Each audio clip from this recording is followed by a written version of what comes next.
نحمدہ و نصلی علی رسولہ الکریم۔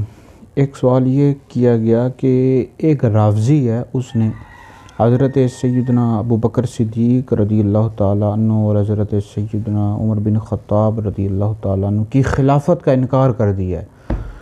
تو جو شخص شیخین کی خلافت کا انکار کرے، اس حوالے سے شرعی حکم کیا بنتا ہے؟ اس حوالے سے کیا حکم ہے؟ بھائی، امیر المؤمنین خلیفہ اول حضرت سیدنا ابو بکر صدیق رضی اللہ تعالیٰ عنہ اور خلیفہ دوم حضرت سیدنا عمر بن خطاب رضی اللہ تعالیٰ عنہ کی خلافت کا انکار کرنے والا شخص، یعنی اگر کوئی شخص یہ کہے کہ میں ان دونوں بزرگوں کی خلافت کو نہیں مانتا، تو ایسا شخص دائرہ اسلام سے خارج ہو جائے گا۔ اور اس پر ہمارے پاس بے شمار دلائل موجود ہیں۔ بخاری، مسلم، ترمذی میں اس طرح کی احادیث موجود ہیں۔ حضرت سیدنا صدیق اکبر رضی اللہ تعالیٰ عنہ کی جو خلافت ہے، اس پر تمام صحابہ کا اجماع ہے، اور خود مولا کائنات مولا علی پاک رضی اللہ تعالیٰ عنہ نے امیر المؤمنین حضرت سیدنا ابو بکر صدیق رضی اللہ تعالیٰ عنہ کی بیعت کی ہے، آپ کی خلافت کو مانا ہے۔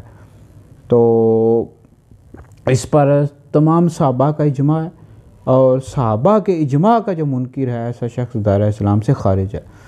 چنانچہ فتاویٰ ہندیہ جلد 2 ہے، صفحہ 264 ہے، اس میں یہ موجود ہے کہ ابو بکر صدیق حضرت عمر کی خلافت کا جو انکار کرنے والا شخص ہے، وہ بندہ کافر ہے، دائرہ اسلام سے خارج ہے۔ بعضوں نے لکھا ہے کہ گمراہ ہے، لیکن درست قول یہ ہے کہ ایسا بندہ دائرہ اسلام سے خارج ہو جائے گا۔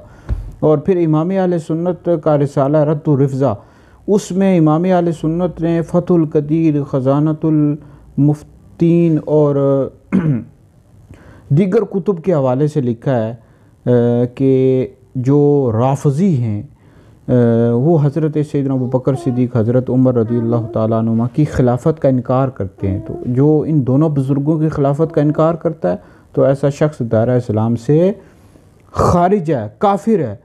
اور یہ بھی لکھا ہے امام اہل سنت نے، ابو بکر صدیق کی افضلیت کا منکر گمراہ ہے، اہل سنت سے خارج ہے، لیکن جو ان دونوں بزرگوں کی خلافت کا انکار کرے، ایسا شخص دائرہ اسلام سے خارج ہے۔